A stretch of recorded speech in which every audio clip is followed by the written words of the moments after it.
सत्संग जी प्रेम से बोलिए। और सत्संगत काफ़ी समय से हम यहाँ पर एक भक्तिमय वातावरण का हिस्सा बने हुए हैं। अनेक महात्माओं ने अपनी रब्बी वाणी से विचार या गीत या अपने अनुभव आपके सामने साझा किए। अगर बात हृदय वाणी की है तो यहाँ पर भी वही शब्द कि भक्ति किस तरह से करनी है, भक्ति की अवस्थाएं कौन सी है, किस तरह से भक्ति होती है और भक्ति करने के लिए किस चीज़ को प्राथमिकता देनी है। क्योंकि सत्संगत ये धर्म ग्रंथ हो, अवतार वाणी हो, हृदय वाणी हो, हम सिर्फ पढ़ते हैं, मंथन नहीं होता, चिंतन नहीं होता कि ये बात सद्गुरु हमें क्यों समझाना चाहते हैं, क्या कारण है। क्या वाकई ही उस शब्द के अनुसार मेरा जीवन तो नहीं हो रहा है। महावीर का जो जैन धर्म के जिनसे ही वो जैन धर्म फैला, वो महावीर, उनका एक प्रसिद्ध वचन है, चलने और पहुंचना कोई बड़ी बात नहीं, सभी चलते हैं, सभी पहुंचते हैं, लेकिन चलने चलने में विविधता है, चलने चलने में अनेक मोड़ है। सादा ही वाक्य है, सादा ही शब्द है, लेकिन सत्संग जी इतना गहरा राज उस शब्द में है कि महावीर जी फरमाते हैं, अगर अध्यात्म की तरफ देखें तो मैं इस भक्ति की मार्ग पर चल तो रहा हूँ। सत्संग जी सभी चलते हैं, ऐसा कोई नहीं है, मैं भी चल रहा हूँ, आप जी भी चल रहे हो, जो आज संगत में उपस्थित नहीं वो भी चल रहे हैं, जो बच्चे हैं जिन्होंने ज्ञान लिया है, पता नहीं समझ में आया कि नहीं, वो भी भक्ति की राह पर चल रहे हैं। लेकिन चलने चलने में विविधता है, कौन किस रास्ते जाएगा नहीं पता, कौन से गति से जाएगा, कौन से भावनाओं से युक्त होकर जाएगा नहीं पता सत्संग जी। इसीलिए वो कहा कि चलने चलने में विविधता है। अगर हम पुरातन महात्माओं की तरफ देखें कि सत्संग जी किस तरह उनका ध्यान जो है हमेशा इस निरंकार प्रभु के ऊपर बना हुआ रहता था, किस तरह से वो ज्ञान चर्चाएं होती थी। अभी भी याद है दास को कि बचपन ही सत्संग जी जन्म ही प्रकाश में हुआ, तो जो वातावरण था तो उसी तरह का था। बहुत सारे ऐसे दिग्गज महात्मा घर में आया करते थे, ये ज्ञान चर्चाएं हुआ करती थी और विषय एक ही होता था सत्संग जी कि आज सत्संग में मैंने ये सुना और ये चीज़ मुझे भा गई, लेकिन ये मुझसे नहीं हो रही है, इसका हल बताओ सत्संग जी। ये चर्चाएं हो रही थी सत्संग जी। इसीलिए दास ने कहा चलने चलने में विविधता है। क्या वाकई ही में आज ऐसी चर्चाएं हो रही है सत्संग जी? क्या वाकई ही ऐसे सवाल मन में उठ रहे हैं कि मुझे तो इस भक्ति की राह पर तो चलना है, अगर मैंने ज्ञान लिया है तो चलना काफी नहीं, दौड़ना है मुझे। फिर भी दास चलने की बात कर रहा हूं सत्संग जी। क्या वाकई ही उस तरफ से मैं चलने का प्रयास कर रहा हूं सत्संगत? 75वें वार्षिक संत समागम की जो बात यहाँ पर चल रही है सत्संग जी की, किस तरह से सद्गुरु हमारे साथ होता है हमारे हर एक सवाल का जवाब दे देता है साथ संगत। जब वो यात्रा तय हुई साथ संगत जी, जहाँ से जाना था पश्चिम एक्सप्रेस से, दास बैठा था और सामने दो बुजुर्ग औरत, शायद 70 साल की उम्र रही होगी उनकी, सामने बैठे थे। और जब उन्होंने देखा साथ संगत जी की पूरा डिब्बा जो है कम से कम 90% जो महात्मा ही जा रहे हैं, तो उन्होंने पूछा कि बेटे कहाँ जा रहे हो? तो दास ने कहा कि ऐसे ऐसे है, हम समागम में जा रहे हैं। और जब निरंकारी शब्द उन्होंने सुना तो वो थोड़े से हंस पड़े और कहने लगे, हम तो चेंबूर के बाजू में ही रहते हैं। बोले चेंबूर तो बहुत बड़ा है चाहे जी, आप कहाँ रहते हो? तो उन्होंने कहा कि आपका जो भवन है ना, उसके बाजू में कालिका माता का मंदिर है, उसके बगल में ही हमारी बिल्डिंग है और 419 फ्लैट नंबर है। तो दास भी हंस पड़ा कि अच्छा तो आप आते हो? तो नहीं, हमने दूसरा गुरु किया है। मतलब बड़ी बात, अच्छी बात है, क्योंकि गुरु करना ज़रूरी है। और उन्होंने भी कहा कि गुरु करना बहुत ज़रूरी है। फिर खाना वगैरह हो गया सत्संग जी, और जब बैठे थे शाम के 6 साढ़े 6 बजे होंगे, तो उन्होंने वही एक बात कही, क्या बेटा आप नॉनवेज खाते हो? अब सत्संग जी जवाब क्या दे? दास जात से कोली है, वैसे जात नहीं है, और जब कोली है तो आपको पता ही होगा तो खाने में क्या होता है। अब जवाब क्या दे? तो दास साथ में प्रार्थना की कि माता जी आप ही बताने वाले हो, आप ही जवाब देने वाले हो। तो मैंने कहा हाँ चाय जी, बड़े चाव से खाते हैं, नॉनवेज भी खाते हैं। तो फिर उन्होंने कहा क्या आपके गुरु ने आपको मना नहीं किया है? देखना सत्संगी जी, सवाल ये चलने की बात जो हो रही है ना, वही, क्या आपके सदगुरु ने मना नहीं किया है?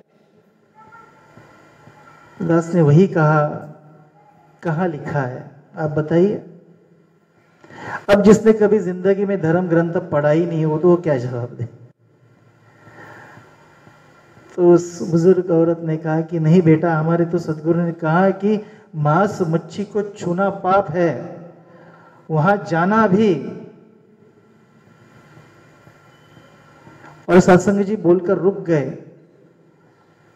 तो फिर दास की वो इच्छा जागृत हुई। फिर उनसे वो सवाल पूछा कि आपके सदगुरु ने ये सब छुड़वा दिया है? बोलते हाँ, हमारे सदगुरु ने सब छुड़वा दिया है। जब तक हम ये छोड़ते नहीं, ये चीजें छोड़ते नहीं, हमारे सदगुरु हमको नाम ही नहीं देते। हमारा सवाल जवाब होता है, हमारा इंटरव्यू होता है। दास वो गुरु का नाम नहीं बताएगा कि सामने बिठाया जाता है, पूछा जाता है, और तब जब गुरु को यकीन हो तब वो नाम देते हैं। बहुत बेटा पापड़ बेलने पड़ते हैं। दास वही मुस्कुरा रहा था कि हमने तो कुछ पापड़ बेला ही नहीं। यहाँ पर आए, महात्मा कहने लगे कि भाई साहब जी ज्ञान ले लो। पता ही नहीं था ज्ञान क्या है। किसी ने बोला कि आओ संगत में आपको सुख प्राप्त होगा, आपकी नौकरी नहीं है तो नौकरी लग जाएगी, आपके बच्चे अगर पढ़ नहीं रहे तो बच्चे पढ़ जाएंगे, आपके अगर घर में झगड़े हो तो ये झगड़े सुलझ जाएंगे। इस हेतु से कोई तो मुझे यहाँ पर लाया, ज्ञान का पता ही नहीं था। फिर भी संतों ने वो आशीर्वाद दे, वो कृपा आशीर्वाद दिया कि आप ज्ञान ले लो। पूछा कभी 5 प्रण लेते वक्त, सिर्फ कहा कि माना। पता नहीं सेटिस्फाई होंगे कि नहीं सेटिस्फाई होंगे सत्संग जी, फिर भी हमने माना सत्संग जी। और हमें क्या उपाधि दी? संत की उपाधि दी, महात्माओं की उपाधि दी, महाराज की उपाधि दी सत्संग जी। क्या वाक्य ही सत्संग जी मैं लायक था? ये सवाल दास जब उनकी तरफ देखता है कि उस उम्र में भी वो उनको जब सवाल जवाब किया होगा, दास ने पूछा कि चाय जी क्या आपको नाम मिला? बोल तो अभी तक नहीं मिला बेटा, उस उम्र में। और यहाँ पर हमारे छोटे छोटे बच्चे हैं सत्संग जी, हम यहाँ पर मत्था टिकाते हैं, सदगुरु की वाणियाँ उनसे सुनाते हैं, सुनवाते भी हैं सत्संग जी। उनको भी ज्ञान के लिए बिठाते हैं साथ संगत जी। कोई उम्र नहीं भक्ति की साथ संगत जी। तो कितना सदगुरु दयालु है साथ संगत जी, कितने आशीर्वाद हमें दिए हैं साथ संगत जी। लेकिन वो कदर जो होती है ना, वो होती नहीं, वो आदतें है ना, वो छूटती नहीं। कभी कभी दास संगत में बैठता है और सत्संग जी यकीन मानिए जब ये बल्ब चलता है ना तो कोई पता ही नहीं किसको नमस्कार हो रही है। वो आदतें सत्संग जी छूटती नहीं है।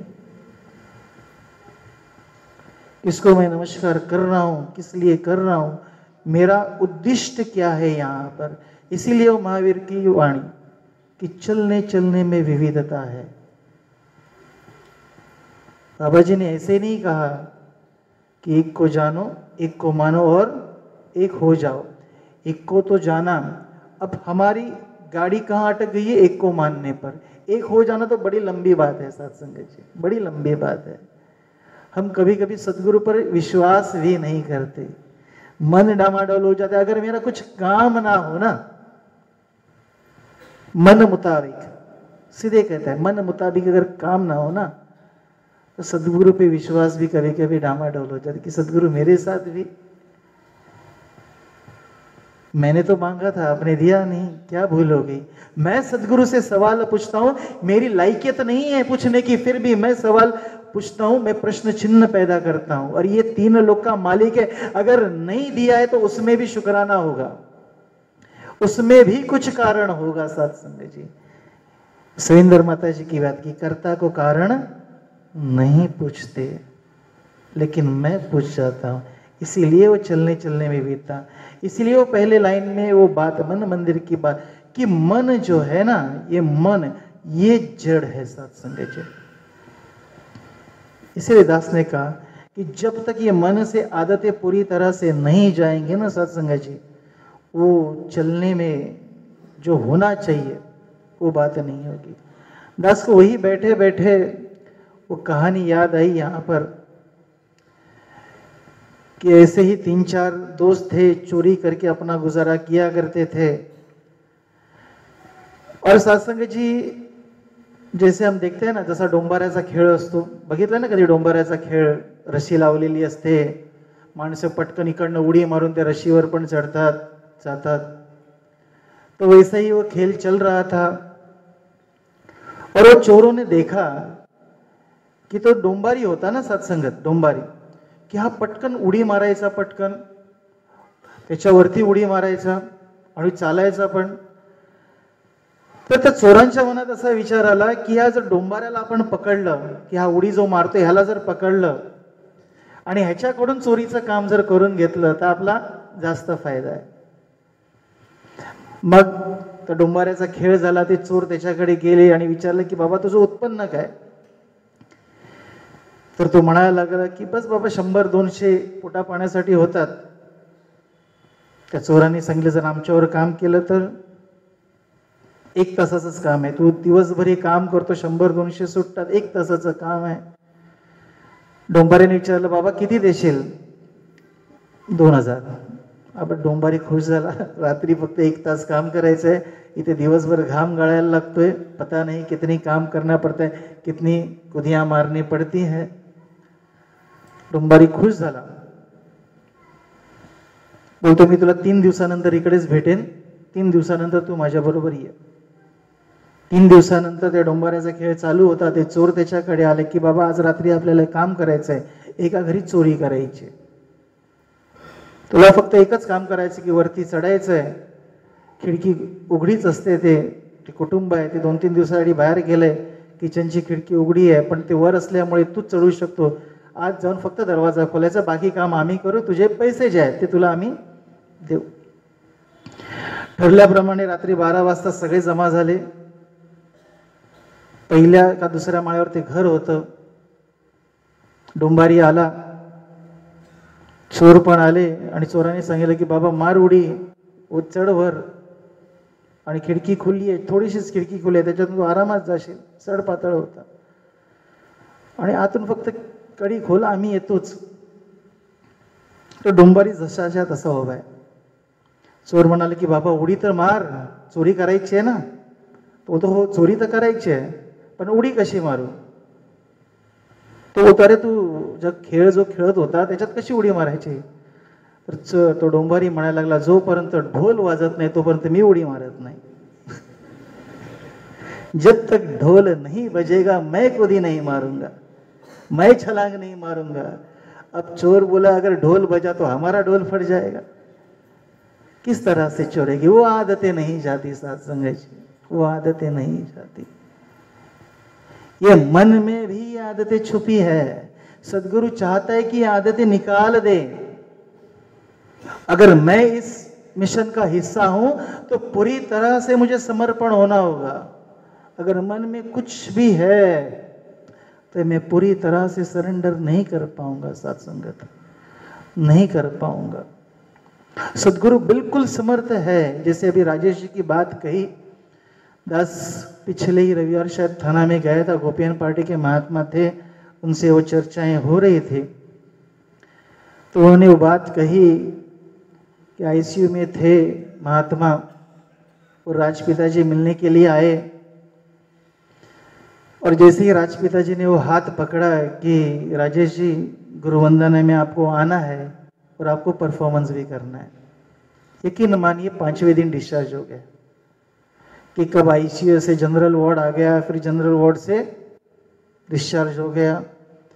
और ये चर्चा होने के बाद जब दूसरे घर पे दास गया तो वहां पर उस बहन ने कहा कि मेरे बहनों ही का एक्सीडेंट हुआ है.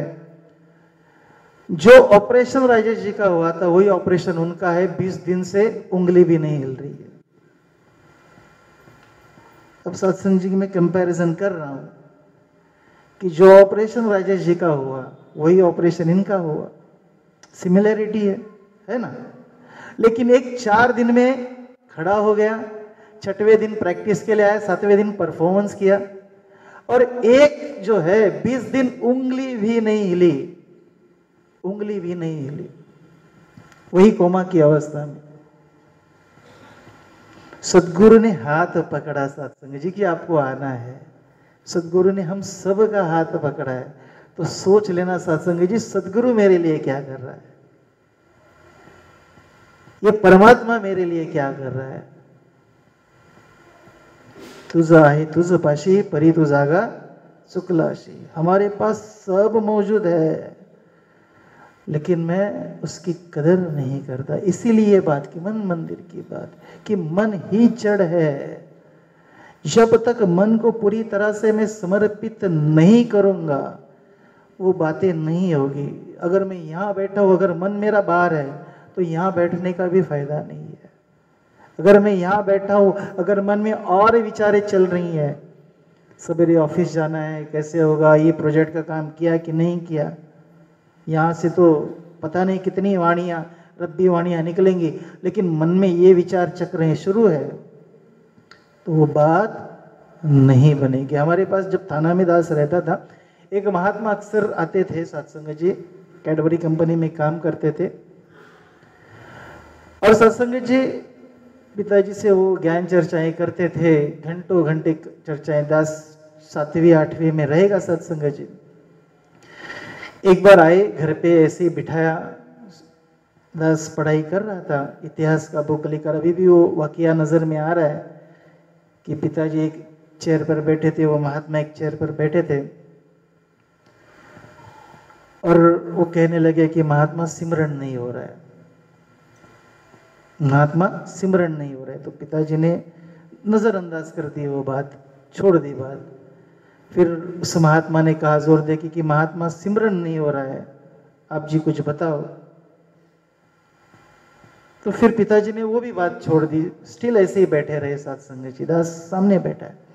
फिर तीसरी बार पूछा कि महात्मा मैं कुछ बोल रहा हूँ आप सुन नहीं रहे हो. तो पिताजी ने ऐसे हाथ, पैंट पहनी थी, पैंट के खिस्से में हाथ डाला और कुछ ढूंढने की कोशिश की. अब सत्संग जी वो महात्मा को गुस्सा आ गया, थोड़ा सा आए थे ज्ञान चर्चा के लिए, थोड़ा सा गुस्सा आ गया. दास वहीं पर बैठा था, और जब गुस्सा आया तो उन्होंने कहा कि भाई साहब मैं एक बात करना चाहता हूँ कि मेरा इससे सिमरन नहीं हो रहा है, आप ध्यान नहीं दे रहे हो, आप टटल रहे हो. फिर पिताजी ने कहा वही तो ढूंढ रहा हूं कि सिमरन क्यों नहीं हो रहा है।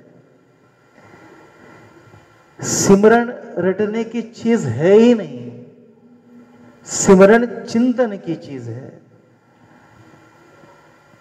दास बैठा था, वो बात पिताजी की, सिमरन ये चिंतन की चीज है, रटन की चीज है नहीं। अगर सिमरन नहीं हो रहा है तो कहीं ना कहीं मैं कम हूं, कहीं ना कहीं मेरे सामने परमात्मा की जो ज्ञान दिया है वो सामने नहीं है, या सदगुरु की मूर्त मेरे सामने नहीं है, मेरे मन में कुछ ख्याल चल रहे, इसीलिए तो सिमरन नहीं हो रहा है, इसीलिए तो वो चिंतन नहीं हो रहा है। इसीलिए मैं ढूंढ रहा हूं कि आपका ध्यान कहाँ है।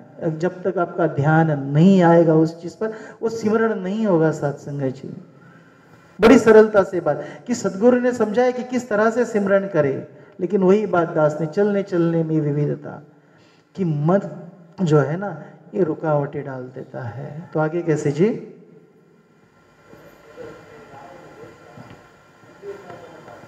भाव अगर है राम के जैसा मन मंदिर बन जाता है। कर्म की बात भी यहाँ पर आई है सत्संग जी। कर्म रावण जैसा है तो मंदिर नहीं बन पाएगा सत्संग जी।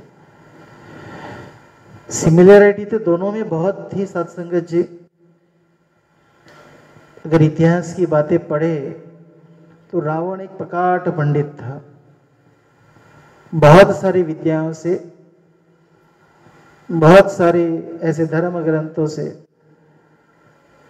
बड़ा ज्ञानी था सत्संग जी। लेकिन एक चीज जो है ना उसमें फंस गया। और राम की बात करें तो पूरी तरह से सरेंडर वशिष्ठ जी के पास। जब वो ज्ञान की बात हो रही थी और फिर भेजा गया वापिस राम जी को कि जाओ वशिष्ठ जी के पास, और दरवाजा खटखड़ा कि कौन, फिर पूछे कि मैं राम, अंदर से आवाज नहीं आई। फिर महल गए, पूछा कि क्या हुआ, कि वशिष्ठ, मैं शॉर्ट में बता रहा हूँ सत्संग जी, कि वशिष्ठ ने दरवाजा नहीं खोला। वापिस जाओ, वापिस बोले कौन, फिर बोले मैं राम, वापिस जाओ। परमात्मा का अवतार होते हुए भी सत्संग जी गुरु क्यों जरूरी है, ये बात उन्होंने सिखाई। फिर तीसरे बार वो ज्योत जली, फिर पूछा कि कौन, फिर वो सच जवाब आया कि वही जानने के लिए तो मैं यहाँ आया हूं, कि परमात्मा का अवतार भी ये कह रहा है कि मैं कौन हूं, ये जानने के लिए आया, तो मेरी क्या औकात है। इसीलिए राम के मंदिर सबसे ज्यादा है, और उससे ज्यादा मंदिर हनुमान के है, क्योंकि राम के शब्द का मान उसने रखा। जो भी कुछ राम श्री राम जी बोलते थे वो कोई किंतु परंतु ना ले करते हुए, सिर्फ वो शब्दों का आदर करते हुए उन शब्दों का मान रखते थे, इसीलिए उनका भगत के। तो वही एक बात सदगुरु समझाना चाहते हैं कि राम की अवस्था और रावण की अवस्था ऐसे क्यों है। तो मुझे किस धरा पर चलना है, किस कार्य पर लेकर चलना है सत्संग जी। आगे कैसे जी?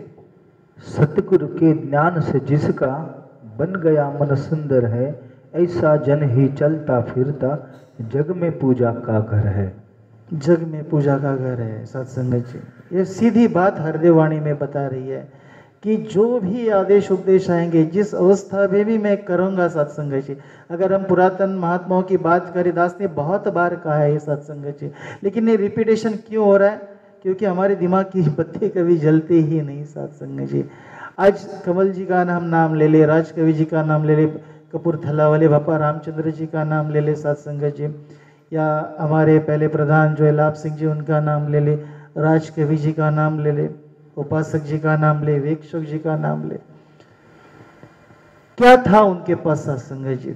आज उनका नाम बड़े आदर से लिया जाता है। क्या था? जो हमारे पास ज्ञान है वही ज्ञान उनके पास था, और क्या था। लेकिन उस ज्ञान को सत्संग जी वाक्य ही में उन्होंने जिया सत्संग जी। दास जब छोटी बच्ची है दास की 9 साल की, उसे लेकर जब ये हमारी प्रदर्शनी होती है, वो प्रदर्शनी दिखाने चला गया था दास, तब एक फ्रेम आपने देखी होगी कि बाबा बूटा सिंह जी बीच में है, ब्लैक एंड व्हाइट फ्रेम होगी थी, और बराबर पीछे और आगे ऐसे मिलकर 12 या 13 जो महात्मा खड़े, अगर आपने वो प्रदर्शनी देखी होगी तो मेरे बच्चे जो है ना, उसकी एक आदत है कि हर जो भी कुछ देखे सवाल पूछती है सत्संग जी। तो उसने पूछा कि पापा ये क्या है, ये कौन है? तो दास ने वही कहा कि ये थे, इसीलिए हम यहाँ पर है। और सत्संग जी जब चिंतन शुरू हो गया सत्संग जी कि इतनी गिनती में महात्मा थे, आज हम देख रहे हैं कि कितनी गिनती है हमारी, कि किस तरह से प्रचार उन्होंने किया होगा, किस तरह से उनकी मन की अवस्थाओं का परिवर्तन किया होगा सत्संग जी।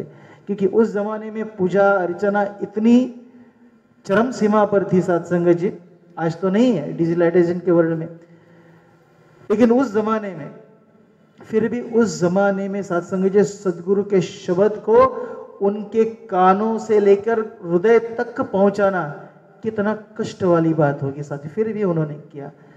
अगर मुंबई की बात करें तो ऋषि जी हमारे लिए आदर्श हैं सत्संग जी,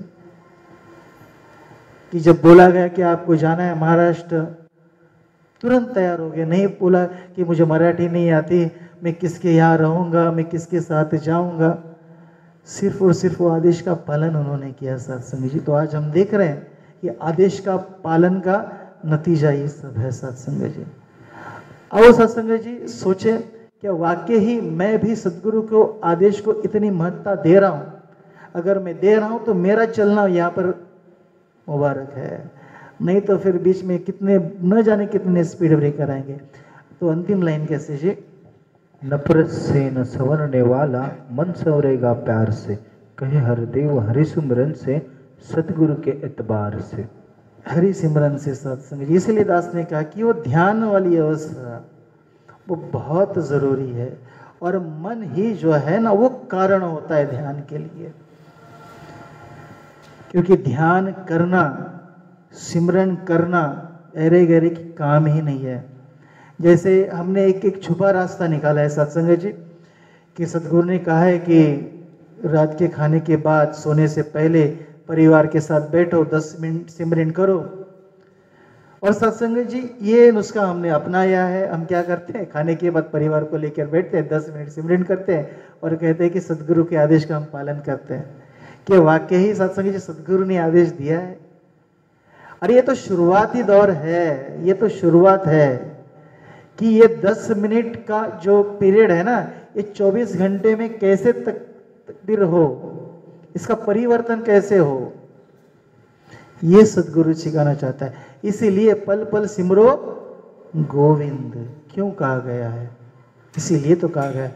तो आओ सत्संग जी, दास ज़्यादा आगे नहीं जाएगा, 9 बजे हैं।